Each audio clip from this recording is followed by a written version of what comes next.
প্রতিদিন সকালবেলা ধরুন আসা যাওয়া করে গুলশানের যে প্রত্যেকটা কর্পোরেট সেক্টরের মানুষ আসা যাওয়া করে অন্যদিকে ঘুরতে গেলে মানে অনেক সময় লাগে ওই দিক দিয়ে আসা গেলে তো এদিকে রাস্তাটা অনেক গুরুত্বপূর্ণ কারণ আমরা এদিকে আসা যাওয়া করি প্রতিদিন তো আমরা চাই যে সরকারের সাথে আবদার জানাই প্রতি দ্রুত এটা ঠিক করে দিয়ে দেয় আর কি।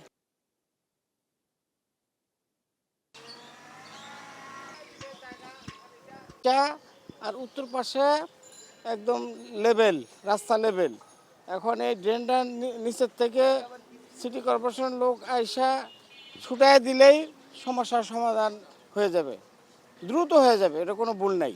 এখনই যাবে, খালি যে নিচে নাইমা আপনার ছুটায় দেয়, পানি চলে যাবে, সব যোগাযোগ হয়ে যাবে, চলাচল।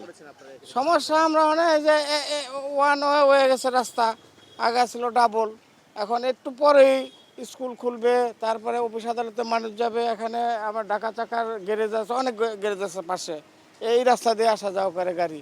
একটু পরে ওই ওই মোড়েই জ্যাম বেজে যাবে, ওখানেই থামবে আর গুলশানের মানুষ ঢুকতে পারবে না।